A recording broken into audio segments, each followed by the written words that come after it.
Historic Preservation Commission for February 22nd, 2021. And I'm just going to go through our meeting rules, procedures.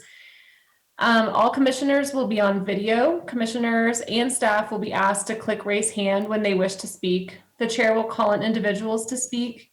Commissioners and staff are asked to keep their microphones muted until called upon. Members of the public will be muted during presentations and commission discussion. For public participation, the public may join the meeting from a computer or dial in by phone. All public members are muted upon entry. To make a comment during public comment segments, if you're on a computer, you can click the raise hand icon. It's entered, it's either in the participant panel on the side of your screen or in the control panel at the bottom of the screen. You may have to hover over that area to see it. And if you're on a phone, you can hit *9 to raise your hand. The chair will call on those with raised hands, call them individually, and you'll be unmuted when called upon. Speakers are limited to 3 minutes. So those are our procedures. And then if we can have a roll call for the evening. Sure. Make sure Amelia didn't hop on now. Okay, Chair Haley. Here. Commissioner Dunlap. Here. Commissioner Berg. Commissioner Berg, you're muted.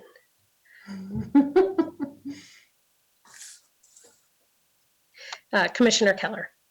Here. All right, thank you. All right, and looking at our agenda for the evening, do we have any changes or amendments about that? If not, we can make a motion to approve. I would move that we approve the agenda. Second that. All those in favor? Aye. Aye. All right, so agenda is approved. And then our approval for the minutes from our last meeting, January 25th. Are there any changes to that? And if not, we can move to approve. I would move to approve those minutes.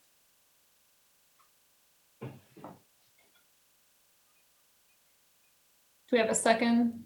I'll second it. All right, all those in favor? Aye. Aye. So the minutes are approved from the last meeting. Is there any public comment for anything that's not on the agenda for this evening? And I see one hand raised. Leah Engstman.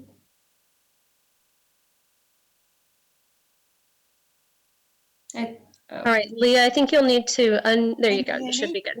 Yep. Yes, we can hear you now. This is Leah Engstman, 1510 Madison Court. Just want to say I'm your historical commission liaison, and if you have anything that you'd like me to take back to the historical commission, I'm here for the whole meeting, so feel free to shout at me and I'll write down notes. Awesome. Thank you so much for letting us know you're here. Appreciate it. Yep. All right. Any other comments or from the public? I don't see any. So we'll move on to our first public hearing for landmark grant and alteration certificate for 701 Pine Avenue, and we'll have a staff report. Is this, and should we introduce our new staff, or are we gonna do that later? Yeah, good evening, Chair Haley. We will introduce Kim, I think, when her time comes up, and then. Okay, so she's not doing it right now. I'm going to do the first presentation. Okay, that's great. It's at 701 Grant Avenue. It's the Louisville First Baptist Church property. So I'll do the first presentation. And good evening, everyone. I'm Rob Zucchero. I'm the Planning and Building Safety Director. And I'm going to share my screen just to get started here. And it looks like, Lisa, if you can enable screen sharing for me.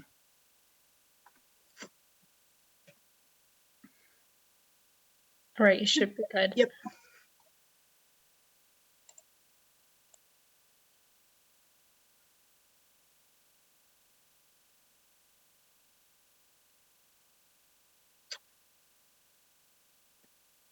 Okay, so you should all be able to see my screen now. So this is a request for a landmark, an alteration certificate, and a historic preservation fund grant. All for, again, 701 Grant Avenue. It's the Louisville First Baptist Church property. So it's located northwest of Grant and Pine Street. So it is a corner lot, and here's a relatively current photo that you can see of the front of the church, and then a historic photo as well. The church was founded in 1898, and construction of this church began in 1900, and it was completed in 1901. So the congregation started meeting in the church. I think it was February of 1901, according to our social history report.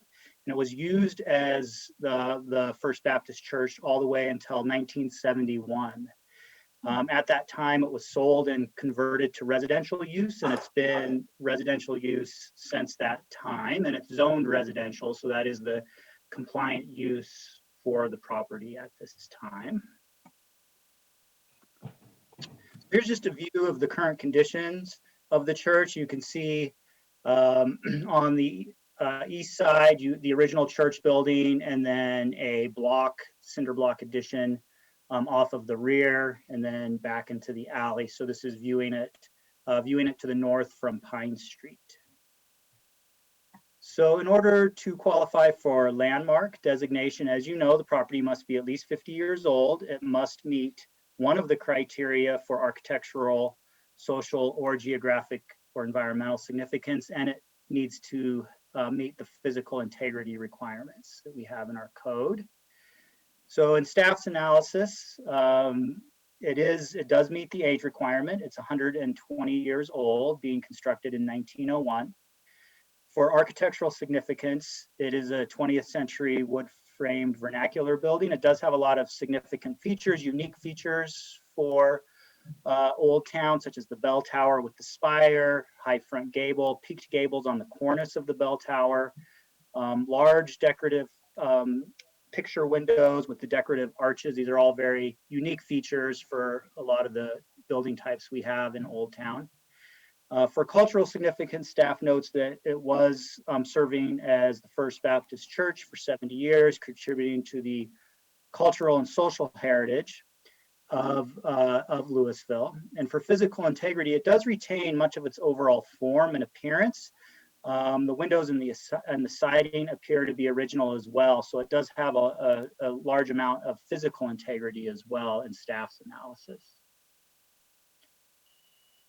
So just to summarize the alteration certificate, this site plan shows the approximate location of the original church building. So that's the blue outline. So again, we have Grant over here to the right, and then Pine at the bottom of the screen. So you have the original church building. There is a 2-story addition proposed. So this is a residential remodel. So it's it would be to demolish the existing addition off the rear of the church and replace it with a new modern 2-story addition. It's largely off the rear, but part of it does extend from the historic church building to the north. Then there's a detached garage adjacent to the alley as well that's part of the request. So just here's some elements that I wanted to highlight about the alteration certificate request. One major one is they're proposing to remove the front and north side wraparound deck. So as you can see in the images that were in the staff report, and if you're familiar with the property, there is a large wraparound deck on the east and north sides, which is not historic to the property. So they would actually be removing that and restoring those facades. There would be siding repair and restoration. They are proposing to replace the windows with replica windows rather than repairing the existing windows. They are in poor condition. The applicant provided a narrative on the condition that's in your application and why they want to do the replica windows rather than repairing the existing windows. So again, they are pretty unique with the decorative arch element, the 4/4 pane design. So the replica windows would replicate that same design and shape in the 4/4 pattern, as I understand it. There's a 2-story stucco addition off the back of the church and the detached garage, like I mentioned. And the addition, like I said, bumps out on the north with a deck and glass door that would replace one of the window locations. And then there are skylights on a portion of the historic roof. So these are some of the main elements. My screen just went black. Can you see my presentation? Oh, You still there, can, back. yes. Okay. Okay, so here are some renderings from the architect. So you can see the historic build. So this is kind of looking to the northwest from the corner. So you can see the historic building, the removal of the wraparound decking. So they'd have just the steps coming up to the door and then the addition off the rear.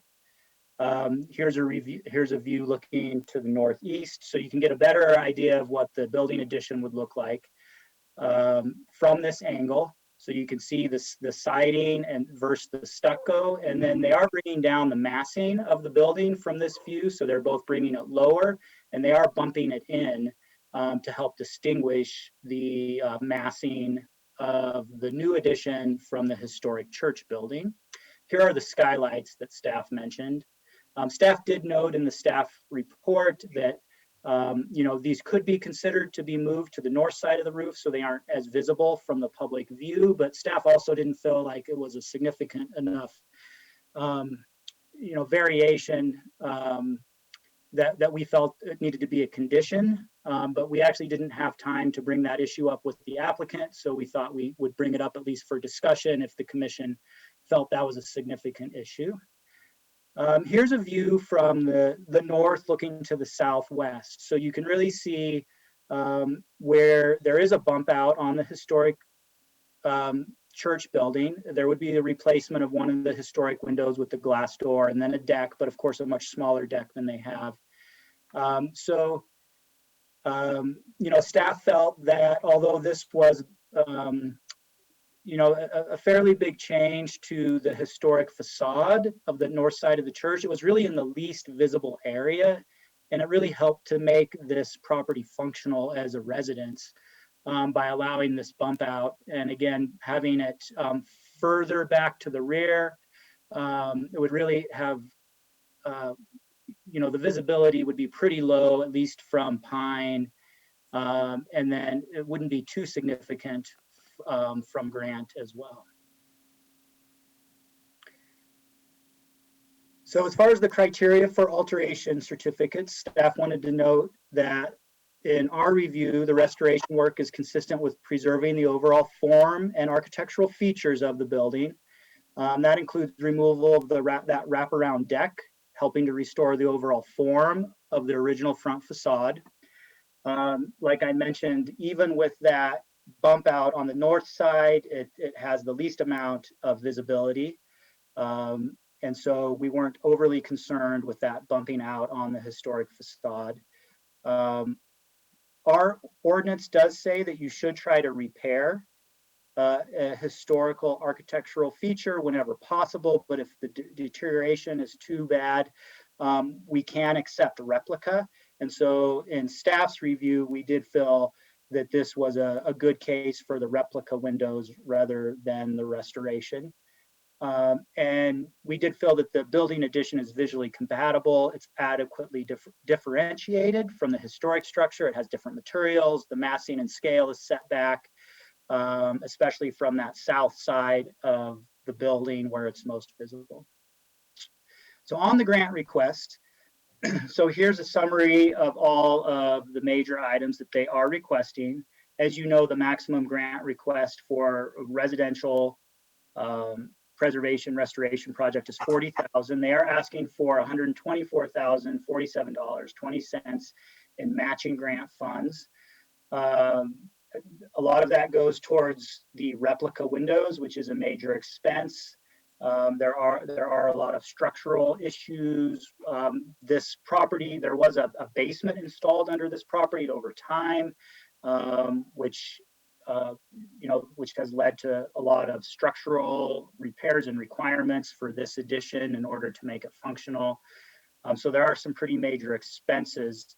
But as you know, under Resolution 17, 2019, which gives all of our criteria for the grants, an applicant is allowed to request grant funds above the maximum under extraordinary circumstances. And the resolution says that these need to relate to building size, building condition, architectural details, or other unique conditions when compared to similar properties.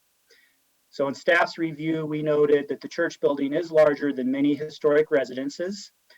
It has a lot of unique architectural detailing, including the bell tower, that adds to the overall cost of preservation. There are unique structural challenges due to the type of building. One of note is that the old church floor is slanted for the pews, and there are actual structural issues under that floor that need to be fixed. So they would be leveling and stabilizing the floor. There are pretty extensive, again, foundation repairs needed in order to address some of the work in the basement. And then again, we mentioned the replicating of the decorative arched windows would be a pretty major expense that would be extraordinary compared to a project that was just putting in a standard modern window in the building. So in summary, staff is recommending approval of the landmarking, the alteration certificate, and the extraordinary circumstances grant. So there are 3 separate resolutions in your packet for you to consider, and I'd be happy to answer any questions. And the applicant and the applicant's architect are on the line this evening. I don't believe they have a formal presentation, but they're certainly available for questions. Okay, thank you. Does anyone have questions for staff? Rob mentioned that the north side had the bump out, and so it was not like the original. For a corner lot, and when we're looking at preservation, don't we typically just consider 2 sides, the 2 street sides anyway? So that this really wouldn't, I think it's a good design from that standpoint, and I agree it doesn't impact things, but don't we generally just consider the 2 street sides anyway? So I think what you're referring to is actually the preservation bonus, or in the Old Town overlay. I'm sorry, not the preservation bonus. I think you're referring to when we look at demolitions, that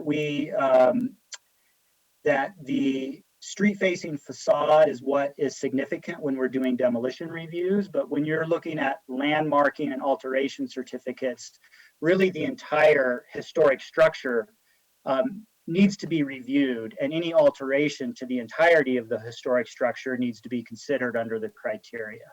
Mhm. I thought we often just looked at those street-facing sides, and sometimes just the front 10 feet of a property that faces only to one street. No, that's the preservation bonus. The preservation bonus under the Old Town overlay specifies a minimum of the front 10 feet being preserved, but that's really separate from landmarking. Again, a landmark structure, you really need to consider any alteration to the historic structure on any elevation. It could be significant. Thanks. Gary, I think we do, we definitely, like Rob said, we review all things that affect the structure, but I think we also pay extra attention to the street facing facades, just as far as how they, so that's something we kind of look at in addition to, but we definitely review the whole structure as a whole. Yeah. Any other questions for staff? It was a pretty detailed packet with inclusion of everything that they could think of or that might be relevant. I guess I was surprised that the windows were so expensive, but I assume that these are also insulating windows replacing single pane windows. Would that be right? That's correct. And I think I've read that affects other historic preservation efforts across the country, and it becomes a bone of contention. But I guess my own feeling is it's a good thing from just an energy use standpoint to not have that be a problem for Louisville. And we can ask the applicant too more about the windows. That's a good question for them. If there's no more questions for staff, we'll talk to the applicant. Are we good with the staff?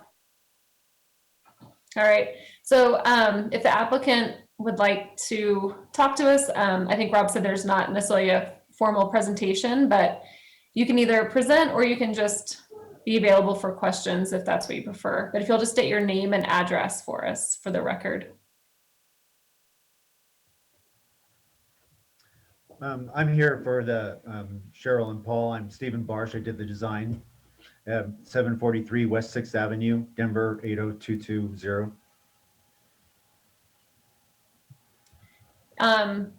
Do you want us just to ask you questions? Is that good? Or do you want to say anything first? I didn't have any questions. The only thing I did want to maybe mention, just for the audience, is that the existing addition that was placed on the church that there is now actually occupies more footprint than our current addition. We're actually opening up the site a little bit, although we're building up the two-story structure taller. Currently, it's a low two-story structure, but we have just spent a lot of effort trying to make this as sensitive as possible while still trying to maintain some outdoor living space with the second floor deck and reducing the footprint. That's good. Gary, did you want to ask him any window questions? Well, I'm sure they've looked wide and far to find the people who can build those custom windows. So no, I'm sure that it seemed like a lot of money, but that's something I'm sure they've looked at. I was just trying to make a point that if it ever came up in Louisville, that a trade-off between insulating windows and single pane original windows, that insulating windows are probably a good thing just for the energy use of the city. My understanding is that there's a great effort to make these windows actual replicas with true divided lights and being all wood and painted, and then with the shape and divided light pattern. So I think it's Colby that's making the windows, and so it's quite the expense for my clients. And I agree with you. I think that there's a big energy agenda in Colorado, and I think that this needs to be a consideration, as being able to make some of these structures more energy efficient. Mhm. When they do window repair, did you guys look into window repair at all? I think Cheryl and Paul did, but they're so dilapidated and the wood has got so much dry rot that I think it becomes even more expensive. Right. Yeah, I was just curious about that. And I was curious too, and this is something we probably should look into as a commission, but if they can update the energy efficiency at all with any kind of window glass kind of technology. I don't know if that's a thing, but definitely just the wood condition is, I'm sure, very expensive to repair. But I was just curious what the price comparison is on repairing versus getting all new windows. Yeah, I'm not sure about that. Sure. Do anyone have any other questions for him? There was a statement in the a packet from I think Craig in Public Works about the I didn't exactly understand it, his letter, and I think maybe it had to do with the driveway opening onto the alley versus Pine Street. Could somebody describe what that was? And if it's may not be relevant to preservation, but Yeah, the applicant did include it in their application material, so I did include it. And we had been working with the applicant on the orientation of the driveway. It is intended to be an alley access driveway right now, even though the garage faces Pine Street. We do want to limit by policy, the city limits the number of driveway cuts onto Pine Street. And it's really for pedestrian safety and trying to make Pine Street a nice pedestrian way. So anytime a property does have legitimate alley access, and they don't historically have access onto the side road, our policy is they always stay with alley access. And so I think the applicant has made a good design where they do have alley access, even though everything's oriented to the south towards Pine. okay. I think your drawing showed a driveway onto Pine, didn't it? There's actually a landscape strip dividing it, so there's a 5-foot landscape strip between the walk and the drive on Pine. And so the actual skirt opening to the driveway is off the alley. So you turn into the driveway and take a 90 into the garage. Oh, really? Okay. It is a paved alley, which is not common in Old Town. Yeah, you can see the drawing here shows that 5-foot landscape strip and then the orientation of the drive to the alley. Mhm. Oh, I see. Okay. Thanks. Okay, any other questions for the applicant? All right, thank you. Any public comment? I don't see any. So we'll bring it back for discussion with the commission. And so we have three things. We have landmarking, alteration certificate, and then the grant. So three things we'll be deciding on this one. I think the landmarking is pretty obvious as far as the age and the social significance, and as well as the architectural integrity. So I would say that that would be pretty straightforward.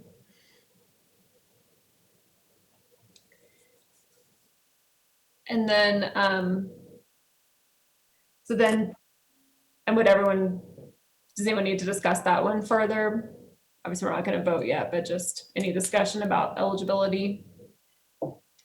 And so then looking at the alteration certificate, as far as the changes made to the structure. Any thoughts or comments on that?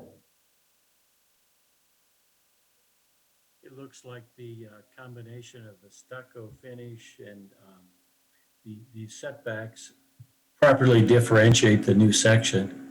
Is the stucco, will the stucco part be the same color as the original structure?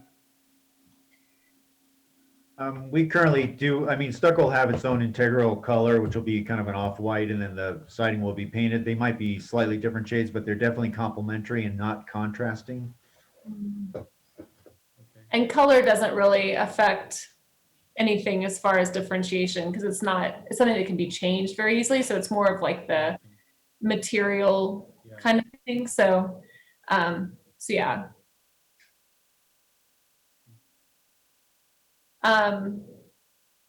So I think as far as taking off that that second structure, the addition that's a 1-story, I think that's completely reasonable, and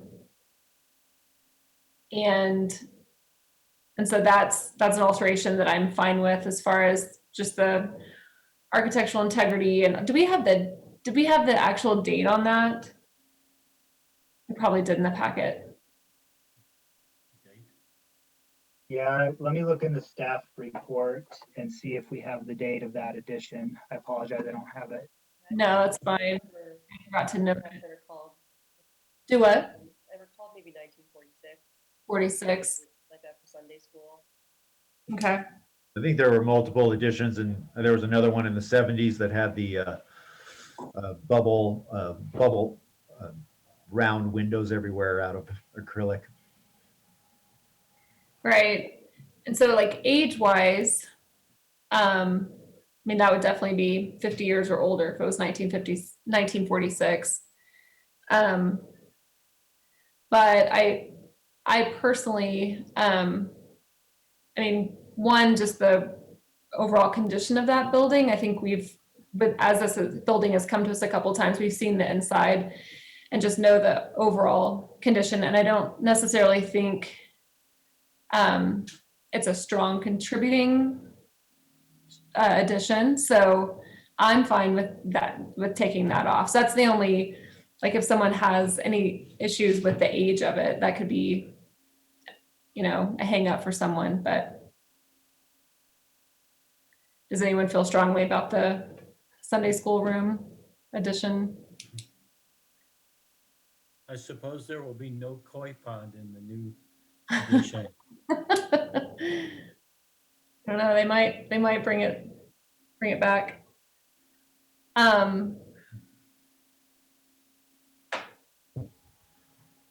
So that would be, the alteration would be taking that structure off, and then the new structure, I think it's sensitive for sure, like it's, like Stephen said, it's smaller in length, very compact, and the wraparound to the north side is definitely just less intrusive and just very sensitive. So I guess the main thing is the north side, just how do we feel about it actually, coming into the historic structure, and then also the window to door change. That's another piece of it. Generally, windows and door changes are a big deal as far as landmarking. And so kind of how do we want to address that? And so one thing too, I don't know how if this is like code or any kind of reasoning, but the main church structure just has the one entrance on the front, but once the addition is added, that door on the north would be the only door to that larger portion. Is that correct?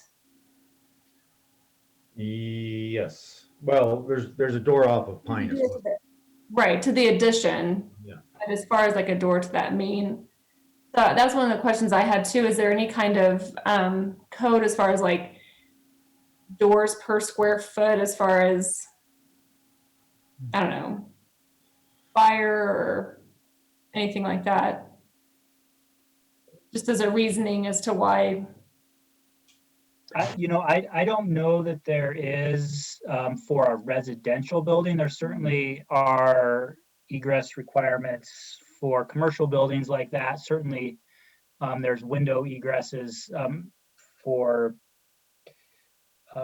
bedrooms as well. But I can't say, I don't know for certain about any door egress requirements for a residential building, so I defer to Stephen on that, but I'm not aware of any.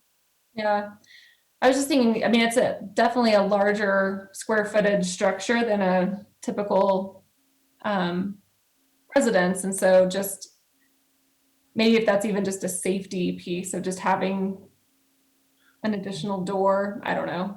Yeah, I mean, there was a door that accessed this deck from the old additions that actually came much closer to the north property line than our current proposal.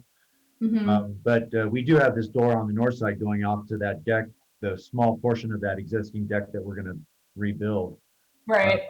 So we do have the egress there. But it's also not a code.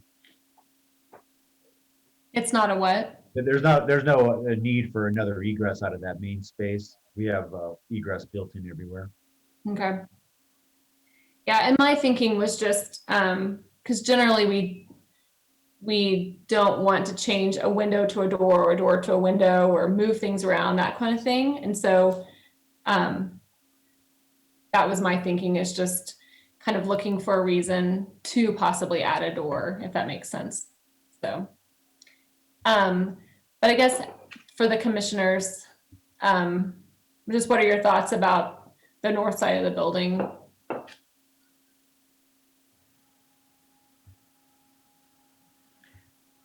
I think we're fortunate to have somebody putting in the preservation effort that they are in this church that we've all thought a lot of when it had come before the commission before, which was a couple of years ago. We were all very anxious to find ways to save this, and finally we are. So having that minor change on the north side, I don't see as that as a big drawback to the overall proposal. Okay.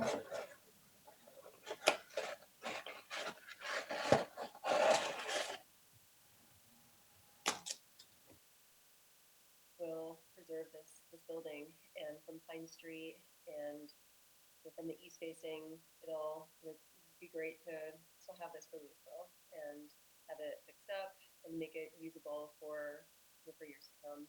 Mhm.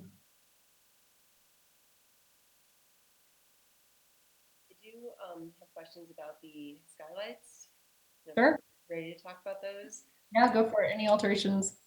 So I'm not an expert on skylights by any means, but I'm not really familiar with ones that like are kind of shown here, kind of bridge the center of the roof there. So I'm sure there's a reason why they're like that, but it does kind of make it more apparent from Pine Street, right there. So we can maybe just hear a little bit about the reasoning process behind the skylights there. Sure.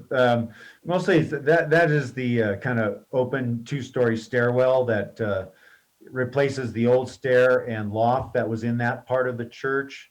And this is just in a way, it harks back to like factory light windows, the pitched factory light historic windows that they used to have to let light in. So for us, it was just a little bit of a hark there, but it's very much a modern addition there. When you're in that stairwell, if you were to look at the plan, that set of skylights is centered above you, making the same pitch as the church roof. And so, to have them on the north side would let light in, but then I think they would just be more like skylights. And we were actually trying to do more of an architectural feature of bringing light in a symmetrical way into that stairwell.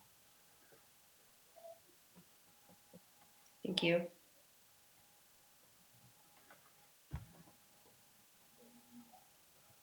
What are you thinking about the skylights in general, Chrissy?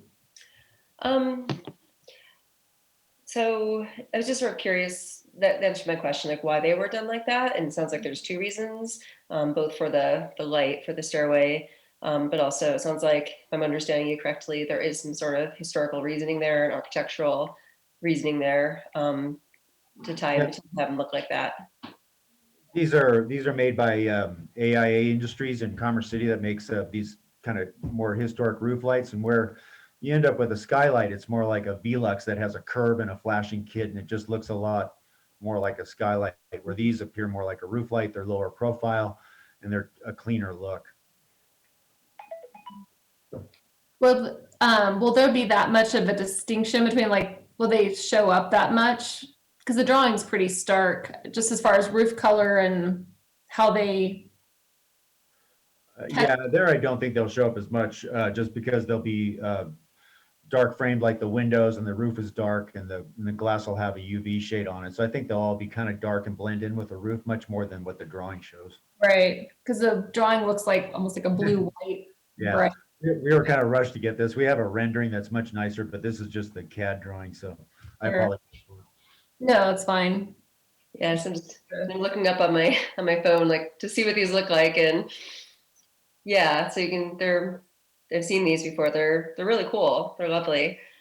So yeah, if they'll blend in more, it seems pretty reasonable. That was quick. Look Yeah. up. That's good.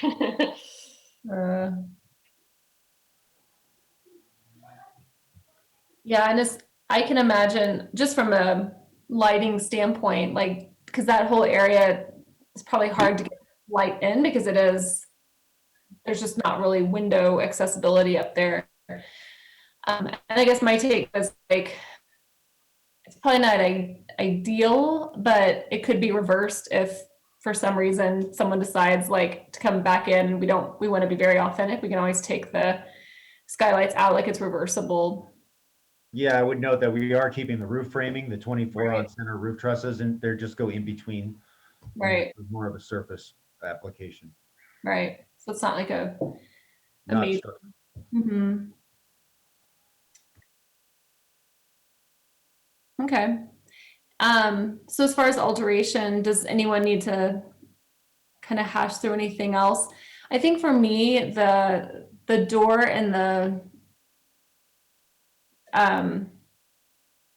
corner that goes into the store, I think the main thing is we just need to make sure that we discuss it and kind of have reasoning, just to kind of do due diligence for our decision, just because it is just kind of goes against some of our general practice. Does that make sense to everyone? So,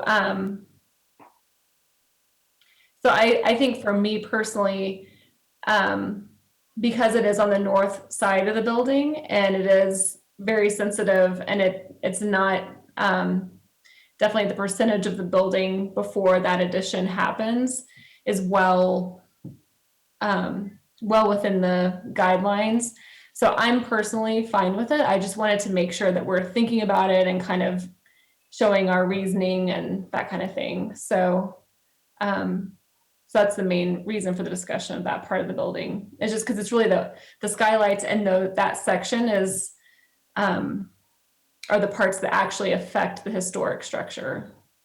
So does anyone have any other feedback or opinions on that or anything, or agree with that reasoning, or?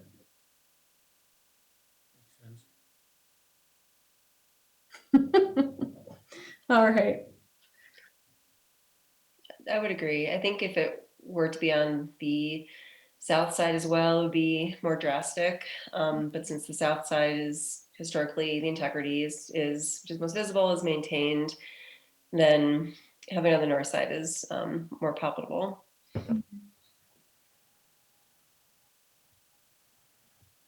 Yeah, I think too, taking the decking off the front will balance that out, like taking off some of the non-historic, but then adding it to the north. It just gives the resident still some of that deck spacing, but gives us the restoration piece of the front of the building. So,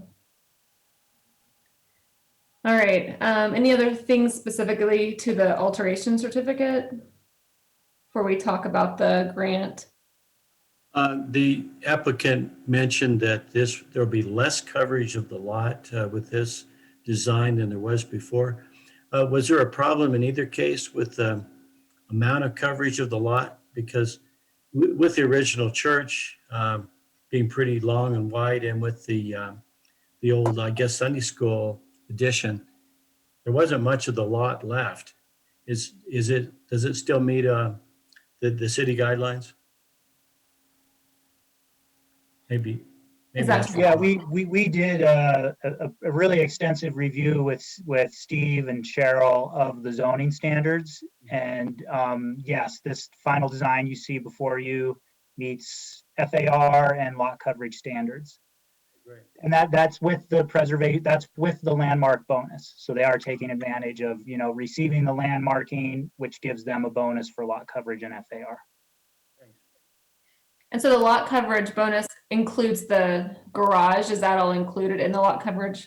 Yes. All right. So we talked about the windows. That was the other piece, is window replica versus restoration. I think we're all kind of understanding why they're going that route. Window door, north side, skylights. Okay. So anything else on the alteration certificate before we move on to the grant? Okay. So we've known since we first saw this 2 years ago that this was going to be an expensive project for anyone that took it on. So this is in many ways like no surprise that we're getting a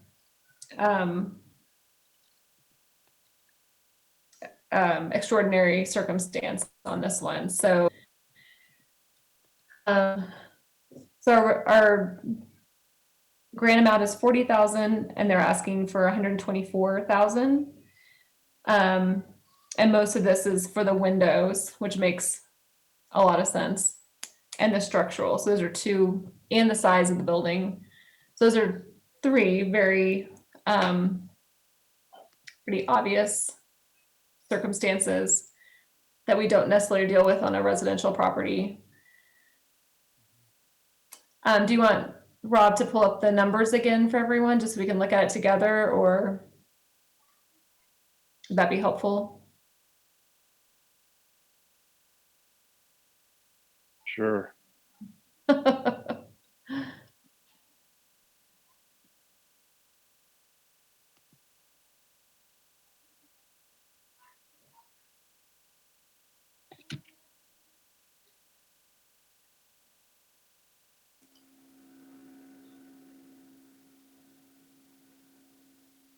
Yeah, so really the biggest chunk is that window.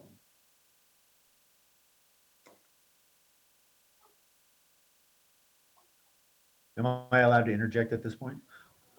Sure, we can ask you back in, sure. I just want to also note, that underneath those wraparound decks, they added basement space, and it was the foundations underneath that whole structure are a mess, and we're actually filling in all of that basement space that currently is underneath the decks, where much of the walls are cracked, and then where the existing floor is, they added basement depth to the original structure, may have re-poured those walls as well. And the existing floor, there's areas where it's not even bearing on the foundation, and other areas where it's they have shims put in there. I don't know if you've seen it, but the engineer's been through it extensively. There's a lot of foundation work to be done there. Mhm. That's all. Yeah, we've seen pictures, so. The part about leveling the sanctuary, leveling that floor, are there original beams that are left in place, and then there's some addition that makes the angle or the ramped sanctuary floor? Is that all new? The floor of the sanctuary? There are some original wood joists that are in there, but they've really been hacked into and cut up quite a bit. So I think we would, we're interested in saving any part of the church that we can, or my clients have been. So if there's anything that can be saved, it will. But there is a lot of structural damage to the existing lumber.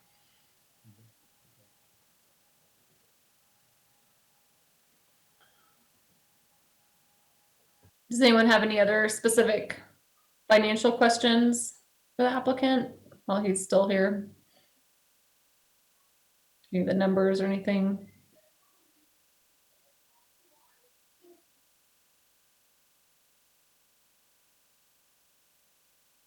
Yeah, I think, this is definitely one of the prominent, very distinct properties in Louisville. And so I think that's another piece of just definitely something that our community would want to invest in is getting it back up to its potential. So yeah. Okay, so I don't see anyone flagging anything or feeling like they're very, like, need more discussion on the grant grant request either. Like, is everyone feeling comfortable with this as well? Okay. So, so it looks like we can go ahead and move to our making motions. So if we want to start with our the landmark designation for resolution 1. If someone wants to make a motion. I would move that we approve the landmark request for 701 Grant. I'll I'd second the second that. All right, and we'll do a roll call, please. Okay, Commissioner Dunlap, Yes. Commissioner Keller, Yes. Commissioner Berg, Yes. and Chair Haley. Yes. All right, and the second one would be the alteration certificate.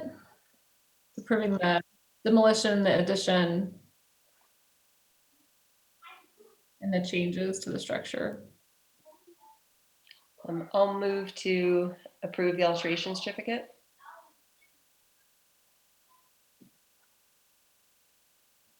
Here I'll we- second that. And we'll do another roll call, please. Commissioner Keller, Yes. Commissioner Berg, Yes. Commissioner Dunlap, Yes. Chair Haley. Yes. And then our third one will be for the grant request with the extraordinary circumstance.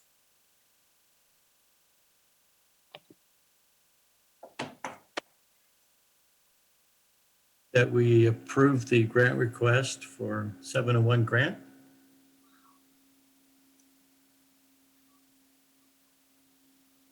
I'll second. We'll do another roll call.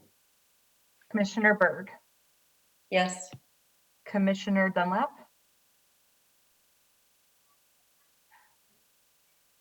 Was that a yes? Yes. Yes. Okay. Sorry. Commissioner Keller, Yes. and then Chair Haley. Yes. All right. So we're very excited that this property has finally come into good hands and has a good plan, and we're excited to be a part of it. So thank you for the work you've done and just for the creativity and figuring out how to make this building inhabitable and beautiful. So thank you. Thank you for all your feedback and appreciate it very much. We want to say thank you too. We're very appreciative. We're looking forward to restoring the church. Yeah. Thank you. Yeah, you're very welcome. Have a good evening. Thanks for being in our meeting with us. All right. Thank you. Thank you. Good night. All right. So our next public hearing is a grant and an alteration certificate for 541 Jefferson Avenue. We'll have another staff report. And Chair Haley, before we start that, I did want to formally introduce our new preservation planner, where we are very happy to have her on board with the city. Kim Bauer is her name, and she's only been with the city for a few weeks, but she's doing a great job. She jumped right in. She's taken on these cases and doing a great job for us. So I'm going to turn it over to Kim for the next two agenda items. Thank you. And thank you very much for those kind words. I'm glad this meeting's recorded for that too. I can always go back and listen to that too. But so I just want to introduce myself. I'm Kim Bauer. It's really nice to meet all of you. I've emailed with a few of you so far, but it's nice to see all of you, of course. And I'm looking forward to getting to know you more. And I'm very excited to be with the city of Louisville here. So I'm going to go ahead and share my screen in preparation for the report. And can everyone see that okay? Excellent. Yep. Let me just go ahead and get all my screens ready here. Okay, good.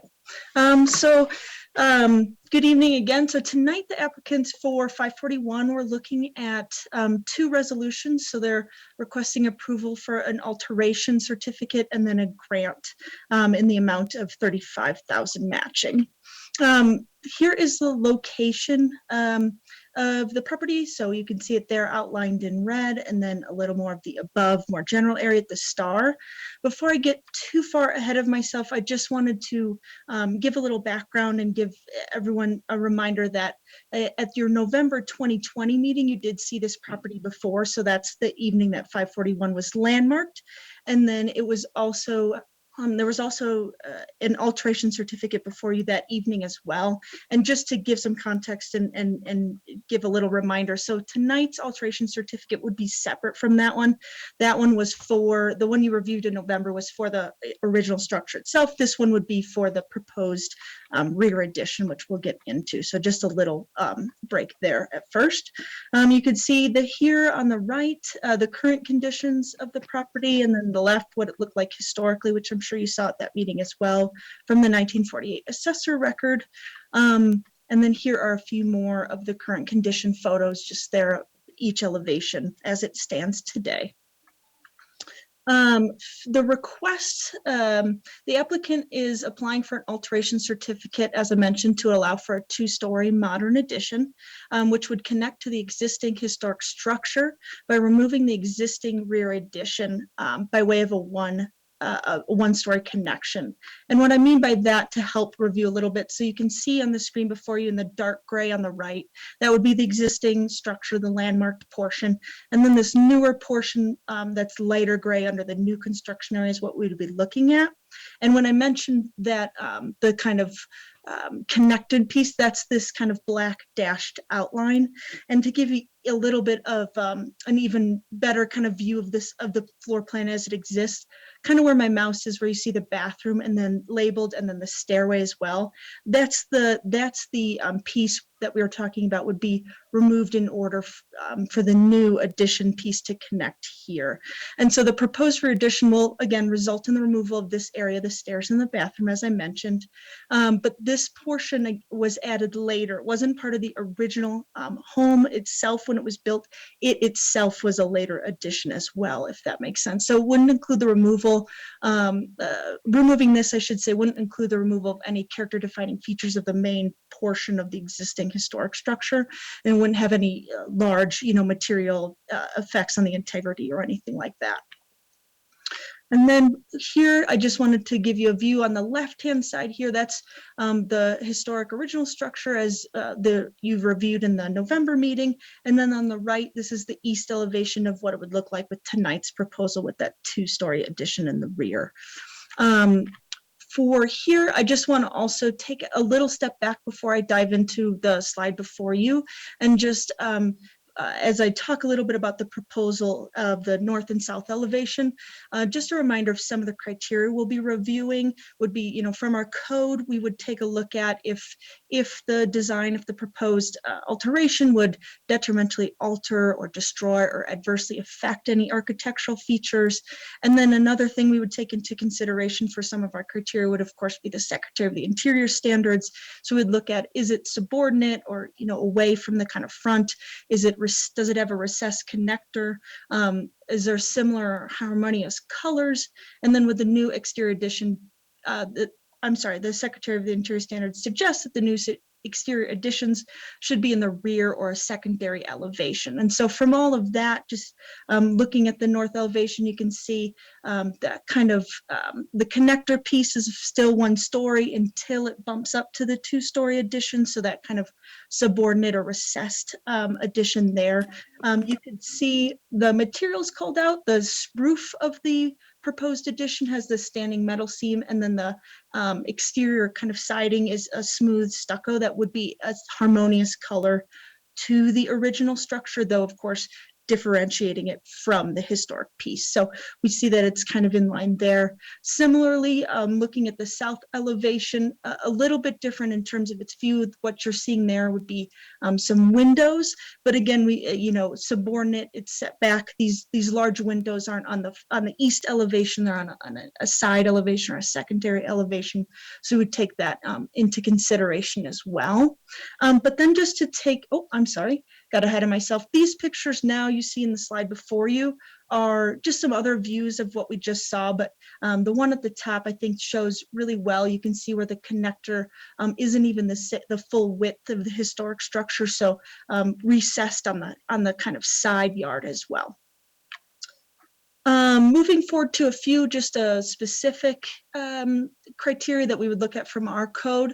So just to kind of go through a couple pulled out from the staff report, but we think are important to talk about with this particular proposal. So staff believes that the general historic and architectural character is not negatively impeded by the new addition since it's set back from the main house. Staff also finds that because the main historic materials exhibiting their character on the original structure are largely unchanged in relation to this requested alteration certificate before you this evening, other than the removal of the non-original addition, of course, that those effects wouldn't destroy or alter the historic character. And then lastly, that the size, the scale, and that setback, as I mentioned, from the original house, it doesn't take away from any of those main aspects of integrity that we would look at for the landmark structure. With those, and for all this, staff would recommend approval for the alteration certificate. And then that photo you see, or the clipping, I should say, on the right-hand section of the slide is just a proposed rendering from the plans of what you would kind of see if you were a street level view, kind of walking the sidewalk with the proposed 2-story addition in the rear there. There's a second part of what we're reviewing tonight, so that would be the grant. And the applicant is requesting a matching grant in the amount of $35,000.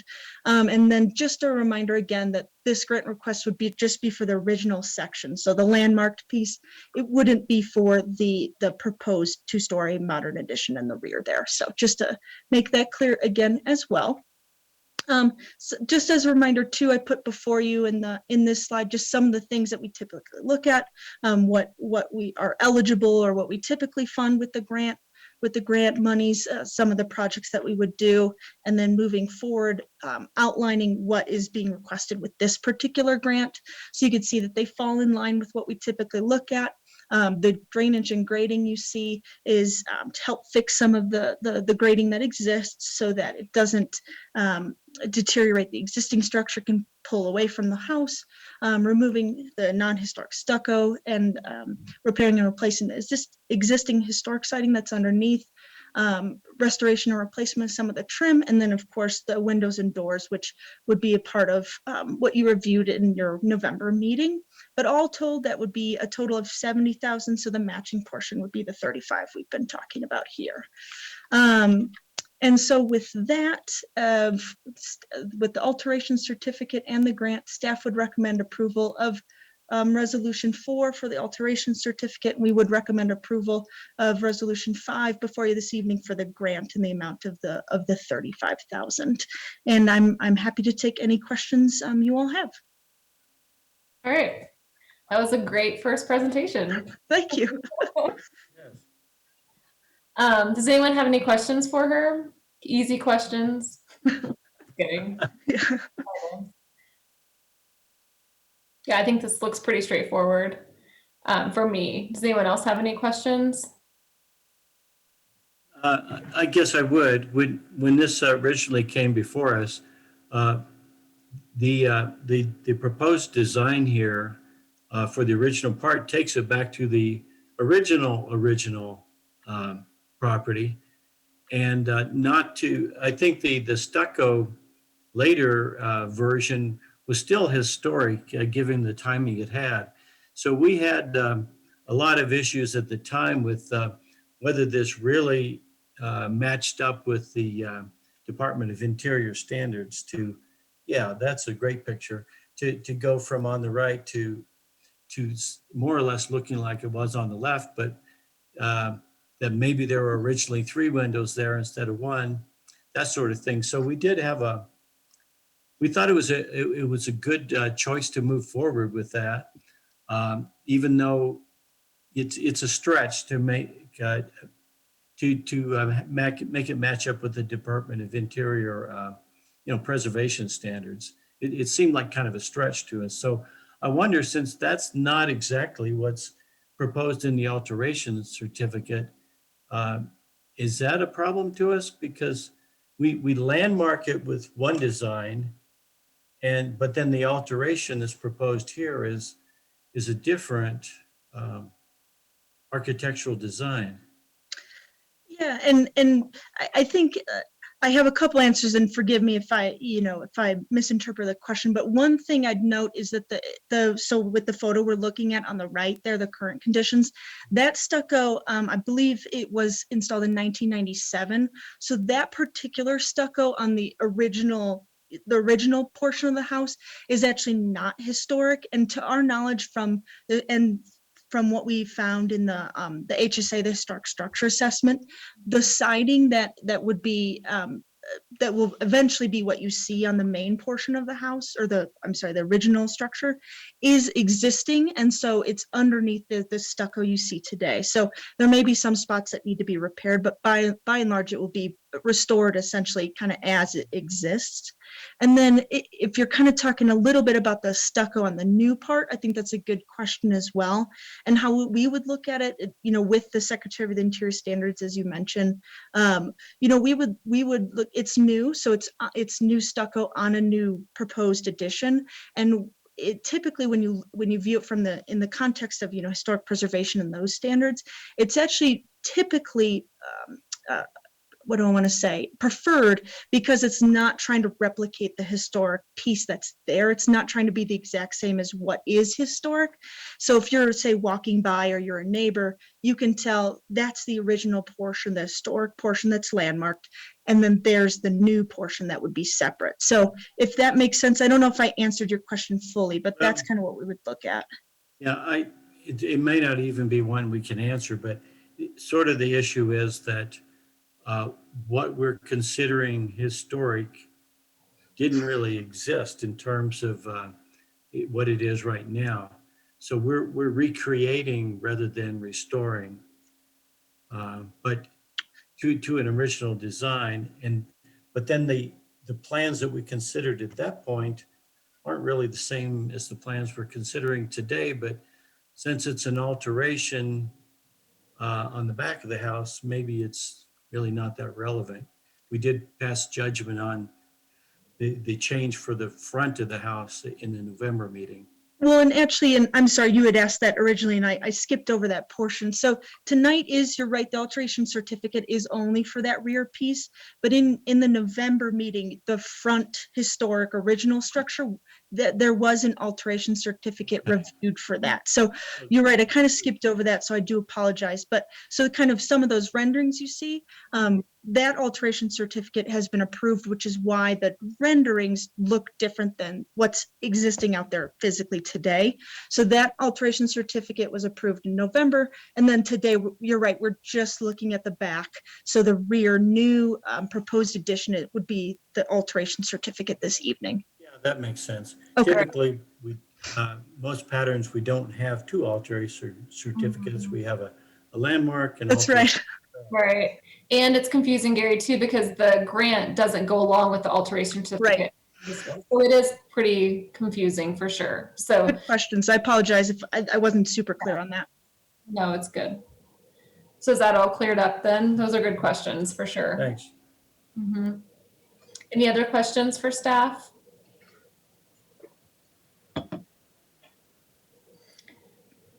Okay. We'll have the applicant, if the applicant wants to present, staff can give you access to the sharing your screen, and then if you'll just state your name and address for us.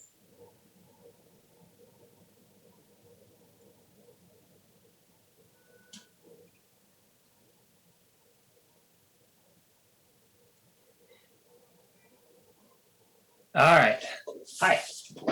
This is Andy Johnson, DAJ Design, 922A Main Street. Good evening. Thank you, Chair Haley. Thank you, Kim, for that really great presentation. I kind of feel like up until Gary's question, I didn't have much to present, but now I'm kind of excited to talk about this. I got you going. Hopefully my title will explain what we're talking about tonight. So leave it to DAJ to make the process a little bit more complicated, right?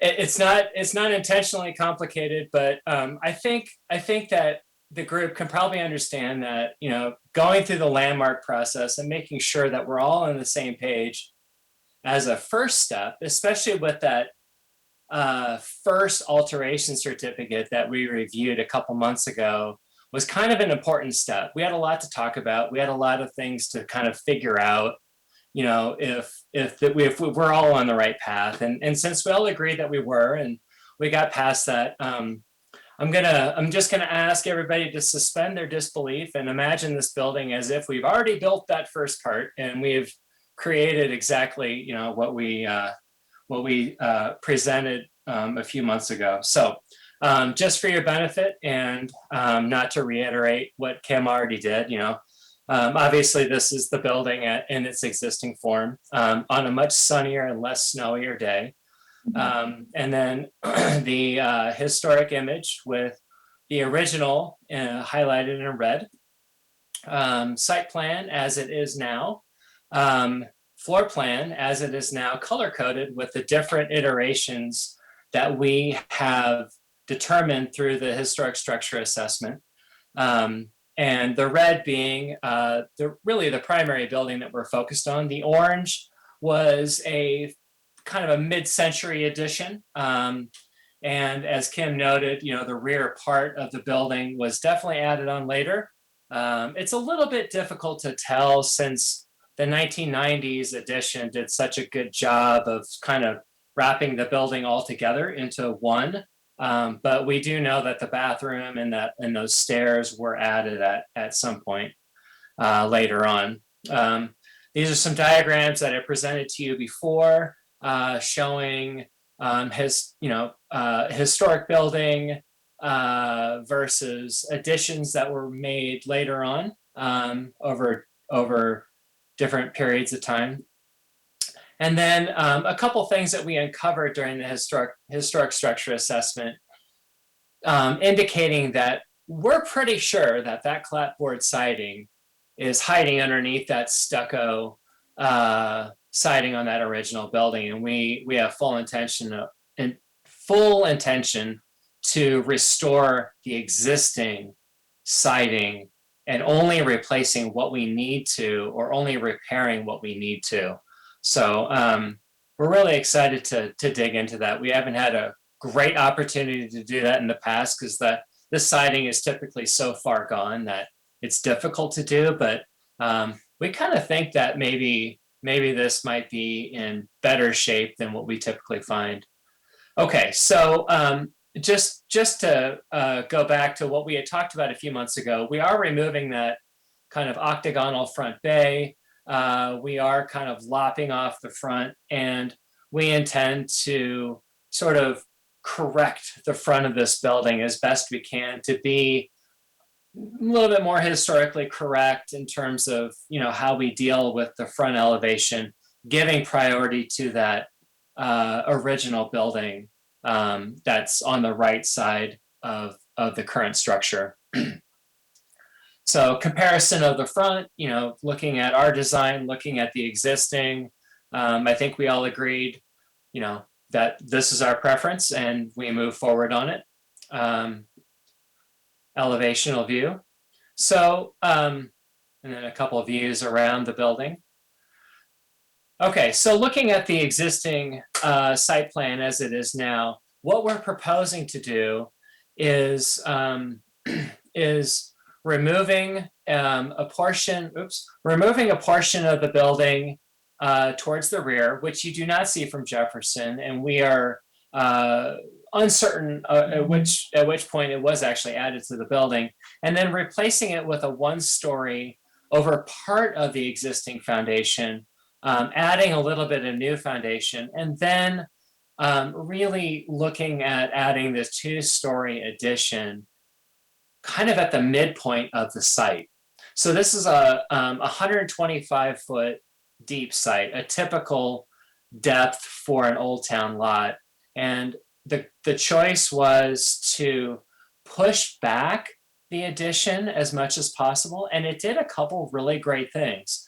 So with this one-story addition as the connector between the historic building and the new addition, it allowed us to do a recess where we could allow people walking down the sidewalk to see the corner of this part of the house, of the original house, with a recess and setback to the new addition.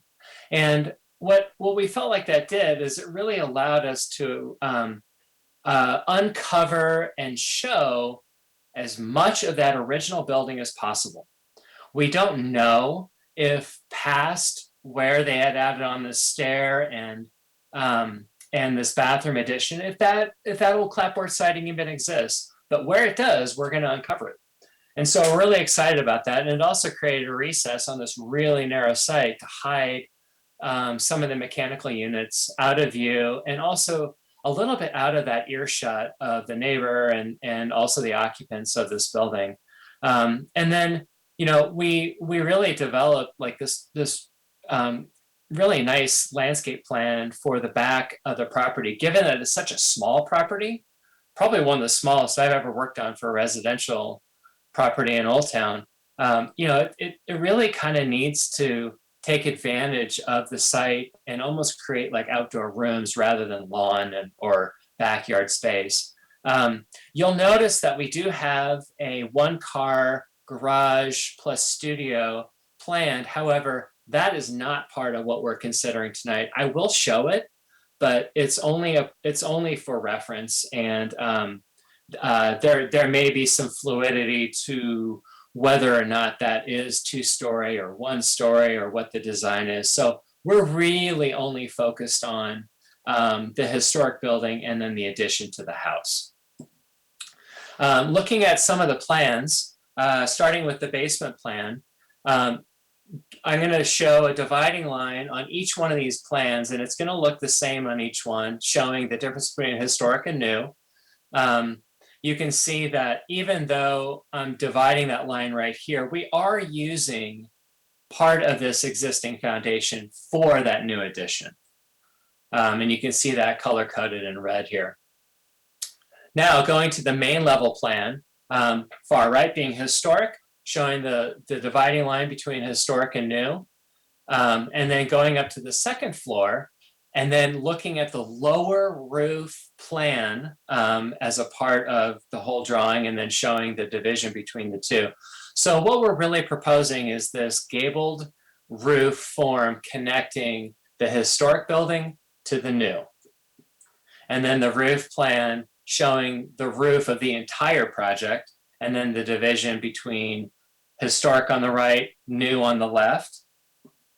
And then we'll have a portion of what we call overframed roofing that will go over the top of the existing historic roof. So per the interior standards, one of the criteria is that if we were to take away this addition, would the remaining structure be intact? And given that we're overframing on top of the existing roof, it would. So if we were to remove that red shaded portion of the roof, what would remain is that existing gabled roof sloping to the west. Okay, so a couple of views looking at the design from perspective view. I much prefer perspective view because elevation view tends to distort and not really tell the full picture. So this is looking right from Jefferson directly at the front of the building at center of the lot. Moving around to the right side, you can see that our client has asked for a fairly modern design. It is entirely differentiated from the historic building, simply by form, materials, windows, openings, and has a very background kind of feel. It's really not trying to be dominant in any way. It is 2-story, so by height, you're going to see it, but it really keeps the historic building forward front. Looking at from the other corner, you can see that the front part of the house, the historic house, is still very dominant.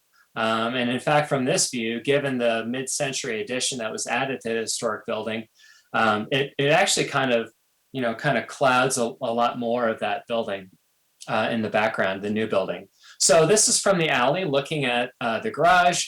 I'm asking you to focus more on the addition to the house since the garage isn't under consideration. And then looking at it from the alley from the other corner, again, focusing on the addition of the house being added to the historic building. And then this is a view, basically as you kind of pass that sort of side parking space on the south side of the house, looking towards the landscape courtyard and this environment that we're trying to create on this small lot, you can kind of see that we're sort of creating walls out of green space, creating trellised areas, and really creating like an outdoor living room environment. A couple aerial views. As Kim pointed out, once we go past the historic building, what we do is we turn the walls into glass. So it essentially kind of melts away the siding and all the things that you would typically see, and really it just opens the whole thing up. So it's sort of like the negative space of a wall, and it's intended to do that all the way along the south side, including underneath the trellis, and as it comes across what is kind of the main living space towards the back of the house. It also does the same on the upper level, where we're really trying to erode more of wall surface space into kind of open glass space. Clearly, the roofing is very much different from the historic house. We do reflect back to that first alteration certificate where we did a low sloping metal roof. We are intending to do a metal roof over the new second story addition. And you can see that from the north view as well as the south view. And then again, kind of rotating around from that aerial view. You can see the recess here that allows the corner of the historic house to be viewed. We are kind of guessing on where fence lines might be. It's unclear where our client will want that to actually occur. So we're just really kind of keeping it there for reference. And then elevation view, going back to perspective view. So, obviously the difference between the two is drastically different in terms of our perception of what that building in the back, that addition really is going to feel like from the street view. And then going around the building with the south elevation. This is the west elevation where we cut a section through the backyard, looking at just the addition, the face of the house that faces the garage. And then the north elevation, showing the addition, the connecting piece between the historic house and the new addition, and that recessed area. This is my ending slide. Since Kim kind of stole all my thunder, I hope I clarified any other questions, but I'm happy to answer anything that might be lingering. Thank you. One of my questions is the metal roof on the original building. Did we talk about that at our last meeting? We did. Yeah, in fact, but can you see it through the trees here? Yeah, I can see it. Yeah, we did. And a lot of the discussion revolved around, once we replace that octagonal bay window, what do we do? So we know that we're doing an alteration to the building. We're not bringing it back to its original character. And so that was one of the differentiating qualities. Even though we're bringing in windows that are historically compatible, yet pretty similar to the existing. And we actually had quite a bit more discussion about the windows than we actually did the roofing. I'm remembering we distinguished on this property the right side of the original building as being more of the historic original. Just because that's exactly right. Yeah, this building on the right side, if you can see my cursor moving, that's the building that has the clapboard siding. That's the siding with that 2 1/4 inch reveal. It kind of looks like lap siding, but each board is actually 2 clapboards per board. And it's quite a small reveal. It's really nice. It's very elegant. The mid-century edition has a shiplap siding, and on the first alteration certificate that was approved, we are wrapping some of that shiplap siding around to the front, from the south side around to the east side. So the original building will be very uniquely itself, with the clapboard siding. That's right. Thanks. I forgot about the distinguishing piece on that. I just don't want to get into discussion again, so that's good. Okay, any other questions for staff? I'm sorry, for Andy. For the applicant, I'm so sorry. Yep, any other questions?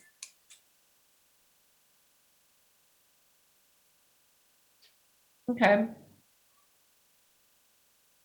All right, we'll let you know if we run into any other questions. And then any comments from the public?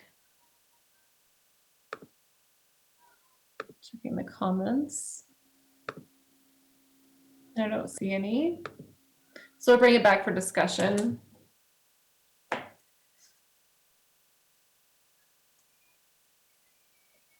So we have 2 items on this one, the alteration certificate for the addition.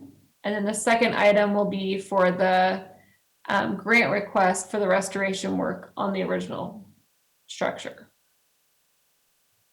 So as far as the alteration certificate, what are your thoughts on that?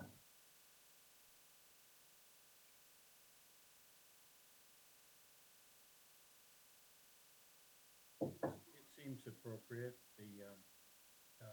The biggest hurdle for me was the front and original part, which we discussed in November, and it was a difficult decision to arrive at. But for me, that was the harder part.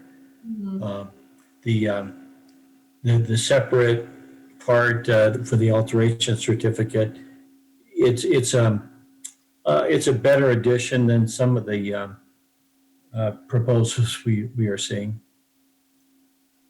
in my view. I think the pedestrian perspective is always really helpful in reviewing these two, because it gives us a much better idea of how it will feel on the street as you're driving past or walking past compared to a bird's eye or front view. So, so I think that always helps me be okay with the massing, especially in this case. I think the connector being recessed is a great way just to distinguish the building, kind of push it back a little farther, and not feel as bulky. Showing that back corner is just a helpful, sensitive piece to the design. One of the things we've struggled with is how to accommodate the large houses that new families want these days and still make it compatible with the historic structures that we're trying to preserve. So I think this does a pretty decent job of that. Mm-hmm. Definitely. Keith or Chrissy, do you have any comments on the alteration? No, I think it's a very ingenious design there, Andy. I especially like the greenery and the glass.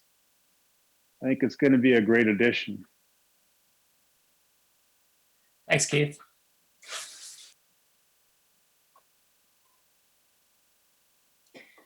All right, and then looking at the grant request. So this is just for the restoration on the original structure.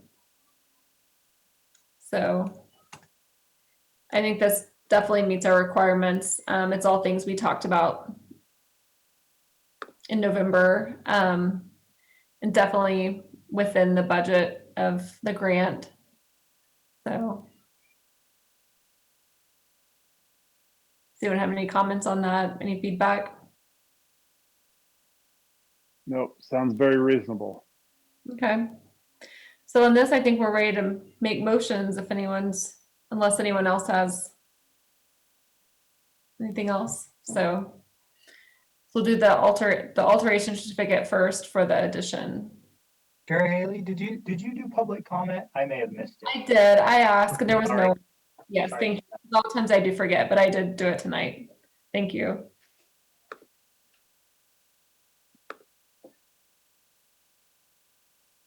I would move that we approve the alteration certificate for 591 Jefferson, 541. I would second that.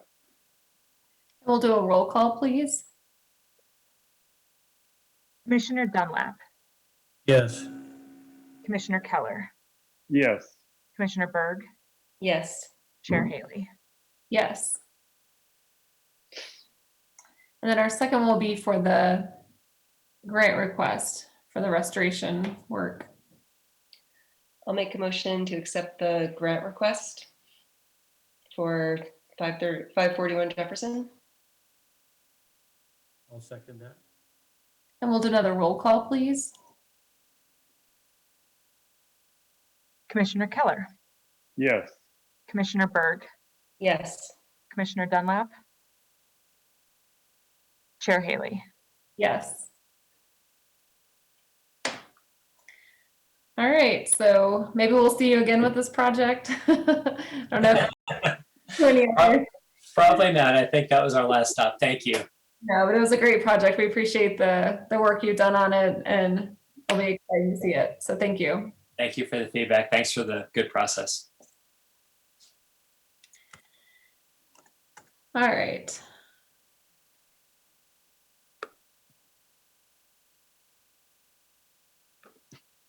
Sorry, getting back to my notes. So our next, for all of our here, I'm sorry, next is our probable cause determination for 637 Lincoln Avenue. We'll have another staff report. Thank you, Chair Haley. All right, I'm going to go ahead and share my screen again. Sorry, it's nice to have multiple screens, but then sometimes you got to play with getting everything in order, so I apologize there. So before you for the next item before you is the probable cause determination to find cause for designation for 637 Lincoln Avenue. And the subject property, there we go, is located at the corner of Pine and Lincoln. So you can see it's right there on the southwest, indicated in the red dashes. And again, you can see on the right-hand map, just more of a general location for it in the star. So again, you can see before you on the left is another 1948 assessor photo, and on the right is a 2021 photo. So the current condition there.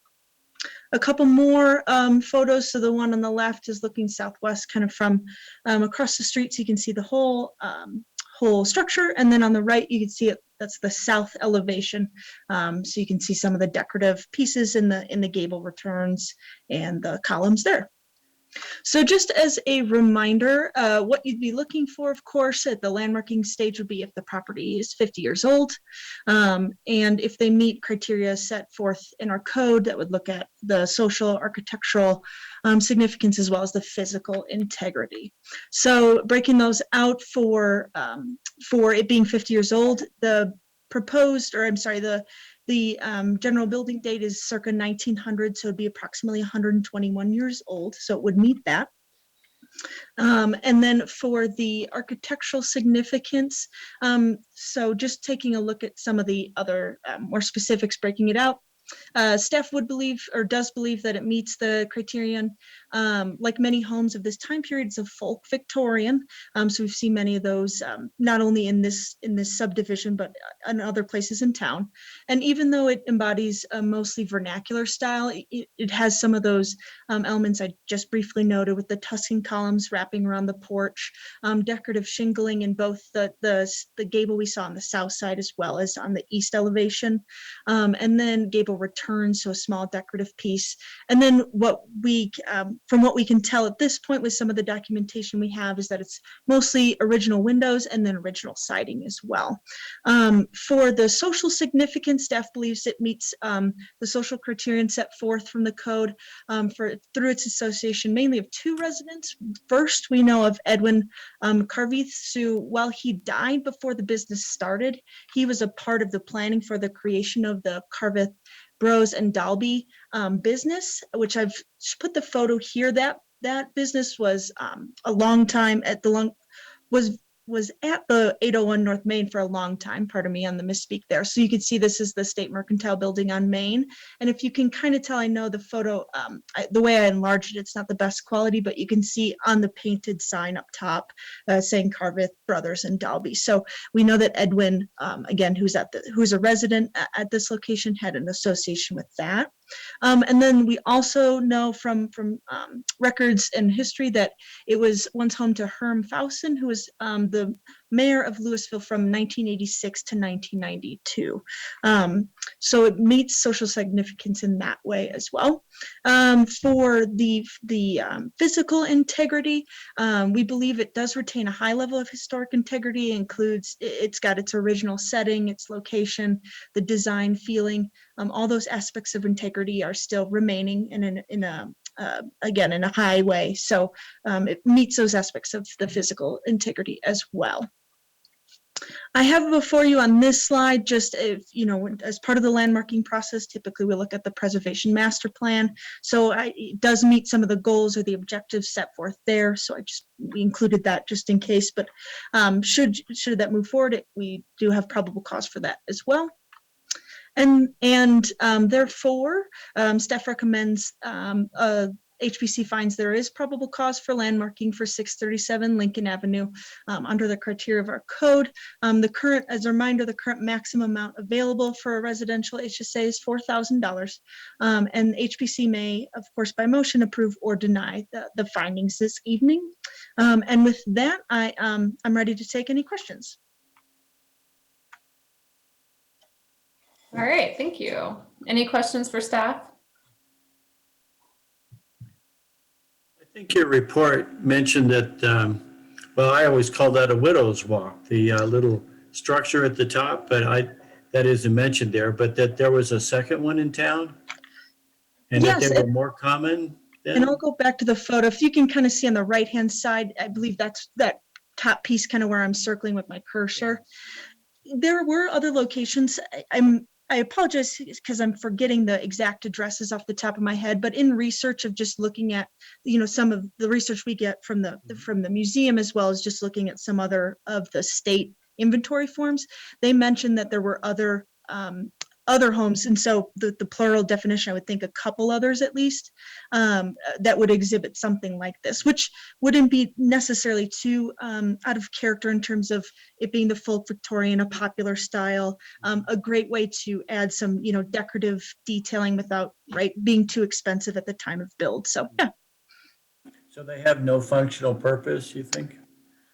You know, I believe in the instances like this one where the chimney's there, of course, it could serve as some sort of protection, but to my knowledge, other than an architectural kind of design feature, I don't think it serves any sort of structural or certain purpose in that sense.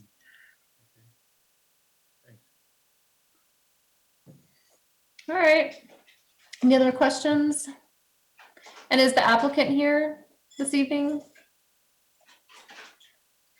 Yes. Okay.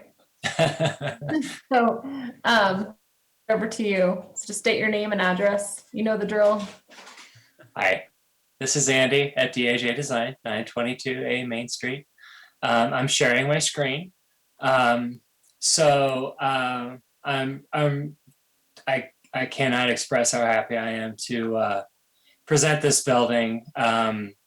I don't really have much to say, and I don't mean to be cheeky, but if this isn't a slam dunk, I don't know what it is. But I do want to say a little bit about the owner. So the owner is also the owner of 625 Lincoln. Now, some of you may not have been on commission when we went through the historic preservation process for 625 Lincoln, but we did the full meal deal on that house where we did landmark grant and alteration certificate. And it really is probably one of the better projects for historic preservation in Louisville, one that I'm extremely proud of. And I don't think the owners are on. They were on earlier, but I think they had to sign off, unfortunately. But I don't want to sound like I'm buttering anybody's bread, but these are some fantastic folks, and they bought this house next door. And if you do remember, if you've been in Louisville long enough, you'll know that these homes were connected at one time. There was like a goofy little breezeway that went right down this alley that connected these two buildings. And it was subdivided years ago so that the owner could sell them separately. So anyway, we did 625. Gosh, we probably finished that 3 or 4 years ago, I think. And it just turned out great. It's beautiful. And I don't mean to sound like I'm full of brevity, but we're just so happy with how that turned out. And, you know, I think what's really great about 637 is that off the shelf, it's amazing. I mean, it's a fabulous home. I've been in it. I haven't looked at it from the perspective that I look at most homes in Louisville, you know, from historic structure assessment. But I mean, from an outside shell and really even into the interior, there's a lot of really great things going on. And I with humility, I learned a little lesson when 637 came up. the photos for 625 were a whole heck of a lot better looking at 637 than they actually were looking at 625. So I am from now on going to look at all the houses' addresses around neighborhoods when I look at a particular address on a block. And you'll see that we actually recreated a Widow's Walk that was originally on 625 from one of the photos that we did find for that building.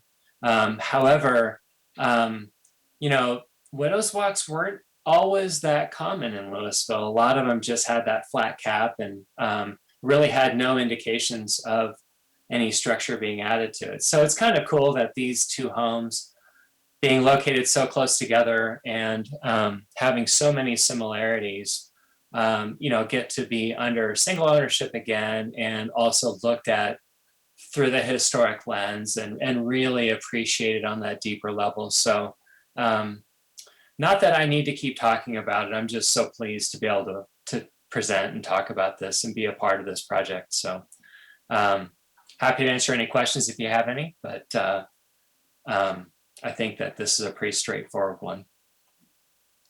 Yes, it definitely is. And I actually was on the commission for 637 because I remember the funny connection and all that. So that's amazing that they are now under dual ownership and everything. That's really cool. Did anyone have any questions for the applicant? There's not a whole lot to ask. All right, so bring it back for discussion. This definitely meets all of our criteria as far as architectural integrity, 50 years or older, social significance. So I would definitely have probable cause. Does anyone think differently? Yeah. All right. So if we want to make a motion.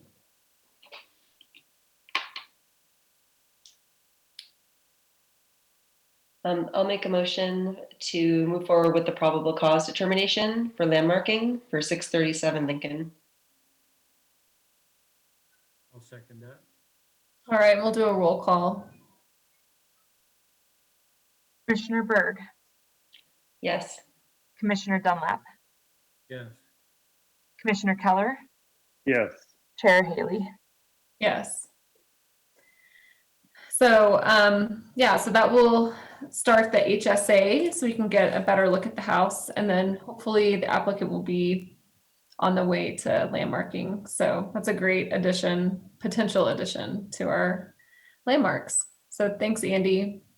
You're welcome. Thank you. Thank you very much. Everybody have a great evening. Thanks, you too. All right.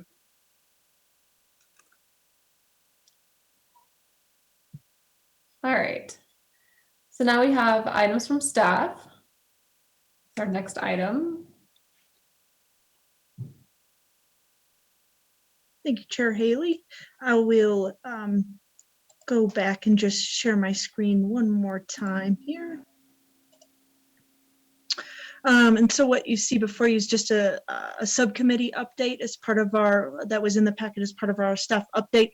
So we did just want to bring forth to the whole commission that earlier this month there was a alteration certificate update. So the subcommittee did review and released a permit that showed a small difference at 1016 Grant Avenue. The small difference there was just a slight change in the porch. So there's a new porch that was a part of the new addition on that property, and the slight change was just essentially the way that the stairs came down. So instead of going to the basically out towards the front or the road, they went in towards kind of the property. So just a change there. And so the subcommittee again did release that, and it was noted that the change was still consistent with the original proposal. All right.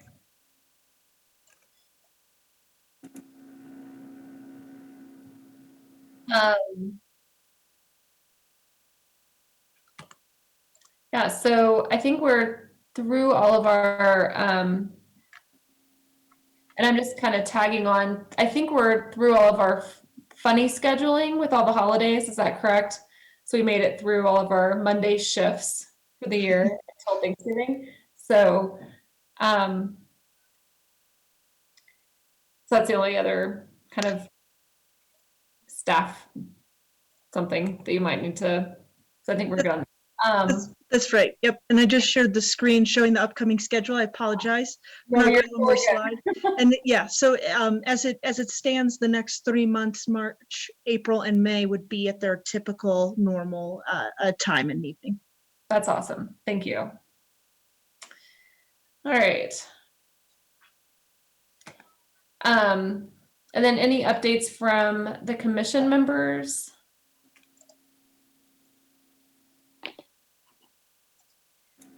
Did anyone attend the Saving Places conference? It's I had a hard time seeing sessions that were as relevant to Louisville. There was one on stained glass that I would have liked to attend, but it didn't have anything to do with what we do here. Did any staff attend? I don't know if, no, I don't think we had anybody attend this year. It's just an off year all around. It is. Yeah. Oh, that was 2020. Oh,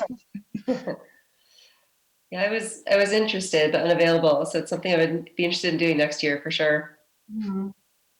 One of the really good things about it is the working groups, when you sit down and just discuss these kinds of issues with people from other towns, and that wouldn't have been quite possible this year, I guess. Oh, well. I'm sure they would have had breakout groups and everything. It's not the same, but I bet they still would have had some of the collaboration in the panels and stuff. But all right, and then the next item is discussion items for future meetings. So Rob kind of put together the list of all of our hanging items that we just need compiled. So that's something that now that we have Kim, we can start working on and just kind of getting a schedule and a strategy for all of those. So thanks, Rob, for putting all that to paper. That was really helpful. yeah, I did a quick summary and then Kim's kind of taking it over, and there's the memo in the packet, right? Looking. Yes, and I can share it. I have it up in the PDF if you'd like for me Yeah. to share it for everyone to see collectively here. Yeah. Excellent. I can So- do that. So if you wanted to take the time this evening, we wanted to present the items and kind of vet them with you, see if there are any additions or changes or edits, and then talk about prioritization. It could be really helpful if we kind of knew what your highest priorities were, because a lot of these we'll have to bring back for study or action items, and we'd probably take them in order of what you would like to tackle first. And unless we find a reason to do something in any particular order. I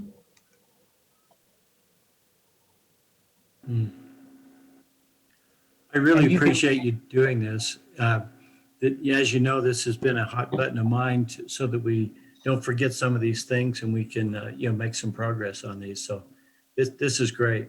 Great start.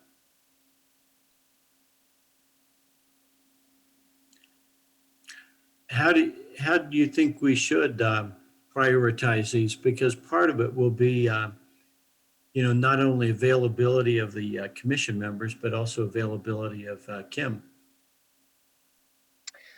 Yeah, right. I think, some of the items we probably just need to start scheduling on an agenda, and then staff will probably have to do some research and bring some, background information and some discussion points or action items. So, we can put them in the table. Kim created a table that has some structure so we can prioritize.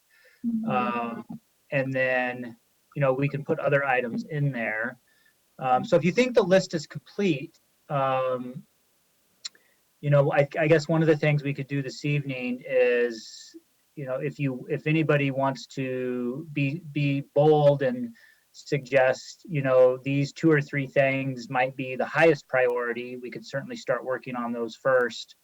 Hopefully we can get through, it doesn't seem like a hugely overwhelming list, so hopefully we can start to address these things and maybe get through most or all of them this year. But it would be helpful, just to let us know what you think you would like us to start working on first? I feel like the HSA could be a really quick one we could knock off pretty easily. Because, Yeah. I mean, I would say, yeah, I would, just as far as kind of quick gratification, I guess, and just something we can put out there. So the HSA review, I think, would be one of the top ones. And then I think the conservation easement discussion would probably be up there. That's a longer discussion, but I think it's important just since we have already kind of made some decisions around that. Just kind of not having that looming in the event that it comes up again. I would just feel better about having a solid foundation on that kind of consensus. Yeah, I think we could combine, I think that's good. And then I think we can combine, I'm looking at the grant and then the residential grant amounts and maybe even the extraordinary circumstances discussion. Like those are all part of our funding resolution. We might just bunch those. I could see us maybe having one item on HSA, one item on conservation easement, maybe bunching those three together. So those are maybe 3 separate meetings, just because we're hopefully we'll continue to have cases for you to review. So maybe we could try to put one of those on upcoming agendas and kind of take them in turn. Right. And then a staff. Well, in staff discretion to HSA, you could know that on a light month or on a heavy month, that could be something that we could probably address pretty quickly. Yeah. On a light month, pick one of the heavier items. So they don't necessarily have to, there's not an order, but it's more of when we have time for them relative to how the discussion will go. Yeah. So I think that makes sense. I think the one that's landmark and reviewed but demolished properties list, that's something that I think I think a couple of you were working with staff more directly, and so I don't know if we can certainly provide, we can maybe work on that behind the scenes until it's ready to be presented. And then we can decide what, I think this was just information that you wanted to have to try to understand opportunities, I think, right? So, and then I don't know if you wanted to make it publicly available or what the intent was. And I think a subcommittee would be great for that. And I think some of the discussion in there, and Gary, you can kind of chime in because this is your realm, but the discussion that the subcommittee with staff needs to have is what kind of accessibility we want to have to the document, and how does that look legally as far as being a working document or a public document or all those kinds of questions. So that is definitely a subcommittee could start that discussion and then bring it forward to the whole commission when they need kind of more official direction on that. Yeah, there were a couple of different parts of it. One was actually getting the information, creating the information, and we could definitely use some help with that. But yes, the legal implications of what we show to the public, that's almost a separate issue. We'd have to, go through with staff and maybe the city attorney or something. Right. So the way we have it listed right now is that there would be a list of landmarked properties. So I think there was a desire to just kind of better catalog and list actual landmarks. We do have that in a few different places. And then the reviewed but demolished properties, I think maybe what you're talking about is kind of priority, like non-landmark but priority properties, which isn't, I don't think that's included in this write-up, but is that something you're still interested in? Because then we can try to talk to the city attorney and how we structure that. I think we sort of came to the conclusion on that last that the priorities but not landmarked, that maybe we shouldn't do that or shouldn't publicize that beyond what's in the surveys. Well, yeah, we have the context reports that have priority structures. So I think if you wanted to take it beyond that, kind of similar to our open space board, has a list of priority open space properties for acquisition, but they don't consider those at quasi judicial hearings later. So that's where we'd have to check with the city attorney. I think it depends on if you think it's important to do, then we'd kind of look at the legal, if there were legal limits on that. But I think first, is it something that you feel would help the commission kind of meet your goals and mission? Yeah, I think it's more of a long-term thing.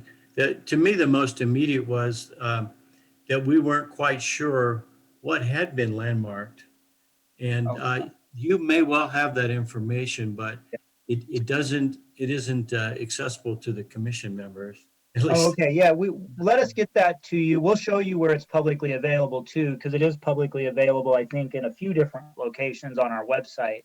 So maybe Kim, maybe before the next meeting, we can just email the commission, sometime, in the next week or two, Okay. Even in the next few days, we'll just show you those links.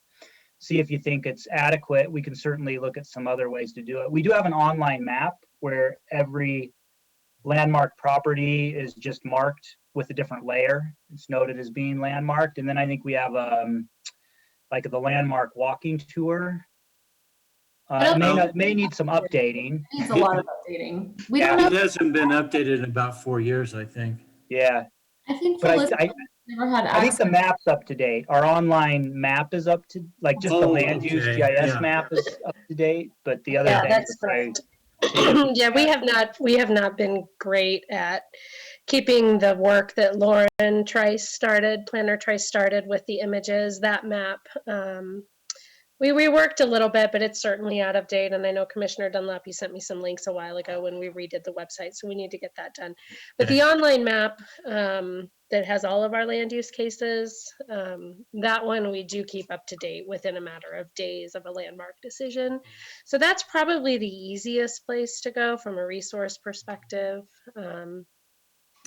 Anyway. Part of the idea was just having a general collection that if we were reporting to the city council on what our results for the year were, how many properties we'd landmarked, how much money we'd spent, and those seemed like those would be pretty obvious things to provide to them.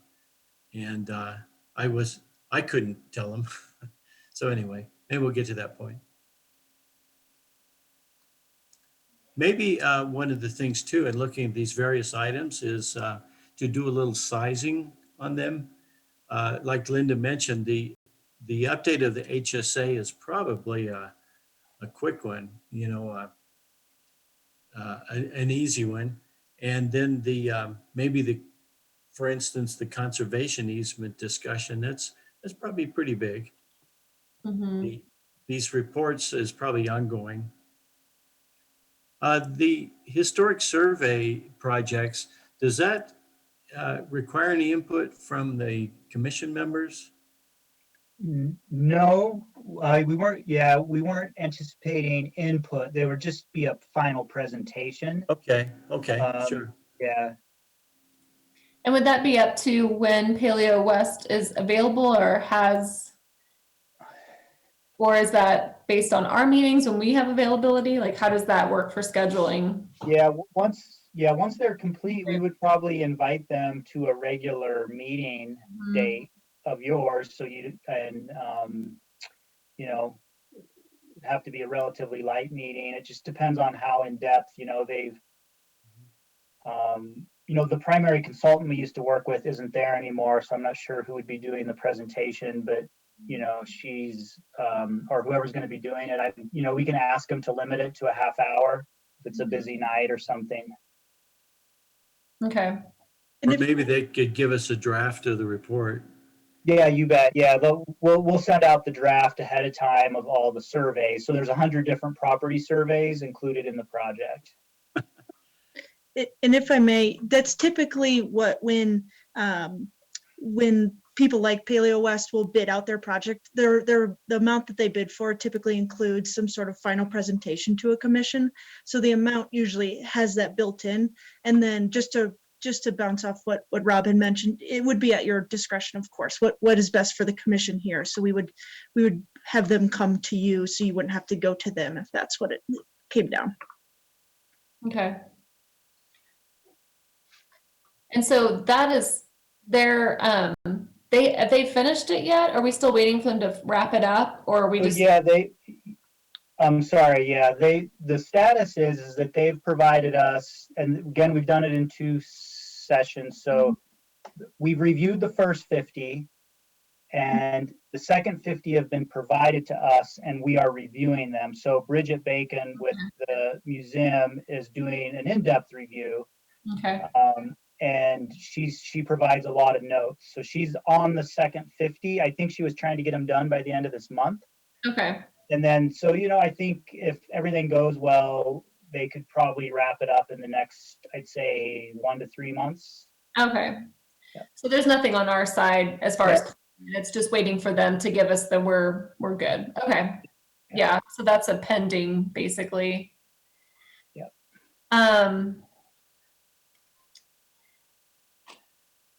And then the public outreach projects, this has been, so we still need to revisit the coloring book. And also just kind of in general, what our outreach looks like this year.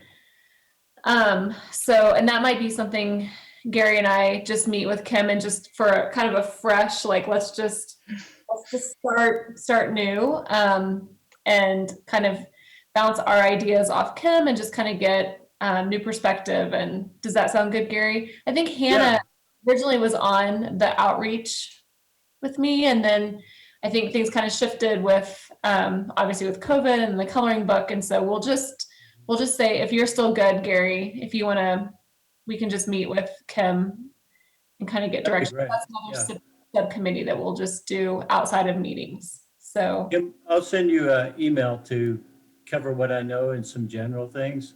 Rob may have filled you in some, but it won't be much overlap if I, give you that and point of discussion, and we can talk more. yeah. Excellent.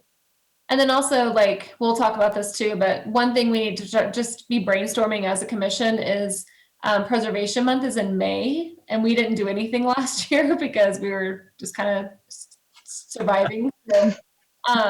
So we definitely, I think it'd be great to do something now that we've figured out, remote or just all the different creative ways that people are doing things. Like, I think we can definitely figure out something for May. So just kind of be thinking, and if you have any ideas, pass on to Kim or me, and then Gary and I can talk to with Kim when we meet. So just something to be thinking of. So let's see if we covered everything yet. What are we missing? I think we grouped everything. I think we just talked about everything. The conservation easement, well, we were going to group several of those, the extraordinary circumstances, conservation easement. Are those, that might need a separate meeting. I was recommending that the residential grant amounts and the extraordinary circumstances discussion, those 3 we might group together, but the conservation easement would be its own discussion. Right. And so probably too, if we can start it on a lighter meeting, and Gary, to your point, if we do find that it's just a much bigger discussion that we need like a special meeting, I think is kind of what you were saying, maybe. We can see just kind of how the discussion goes and what we're able to accomplish in that time, and then kind of go from there. So, yeah. Okay. Maybe you can add a column to that proposed table of the amount of work involved, and something that gives us a general. Right. Like scale of 1 to 5, how much time it'll take.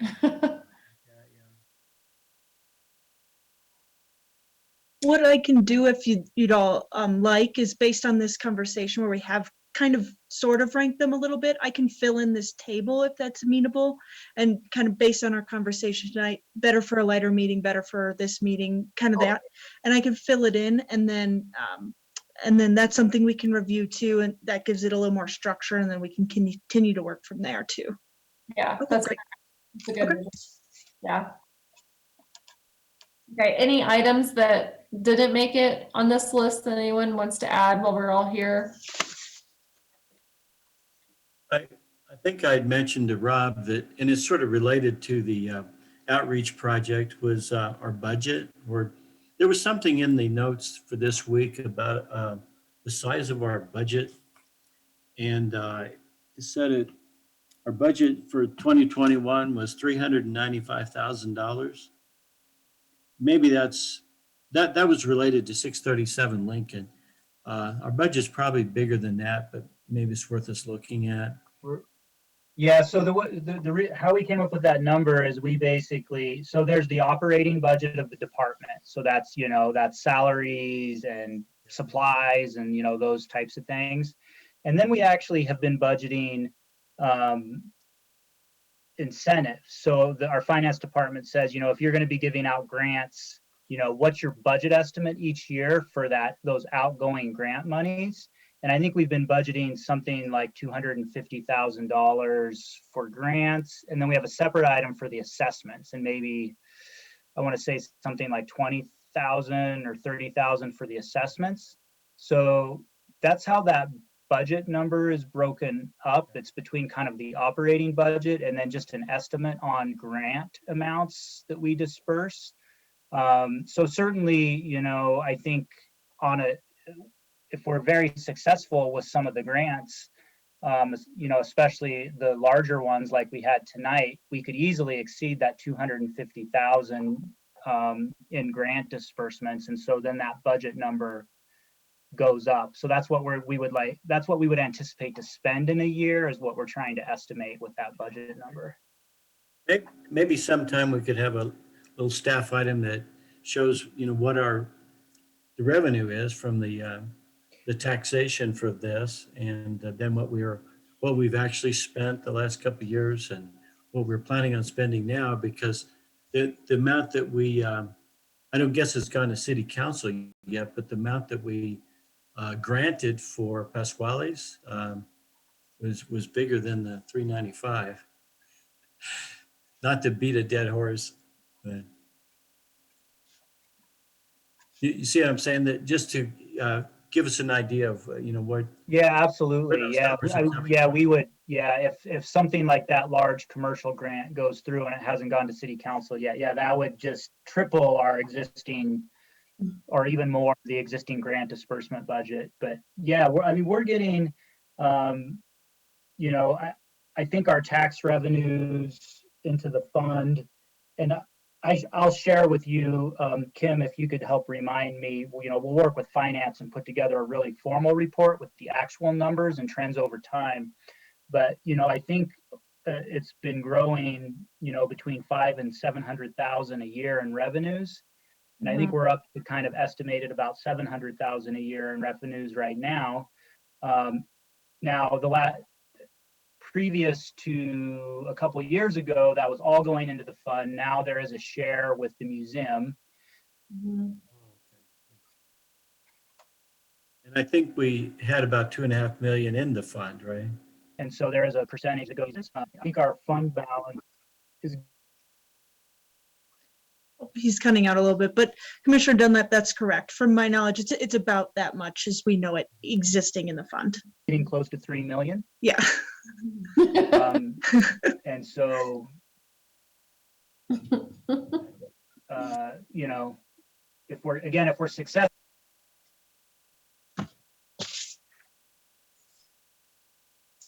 All right. Okay, well,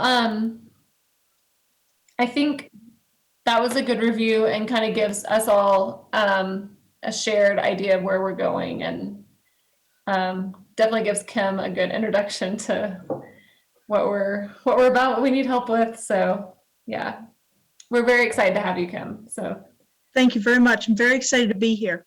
Yeah, it's great. All right.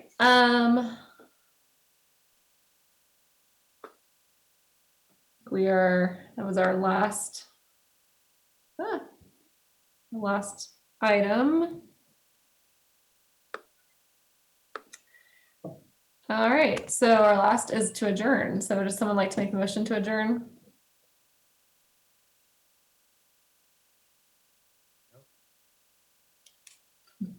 All right, I'll make a motion to adjourn. All right. I'll second. All right, all those in favor?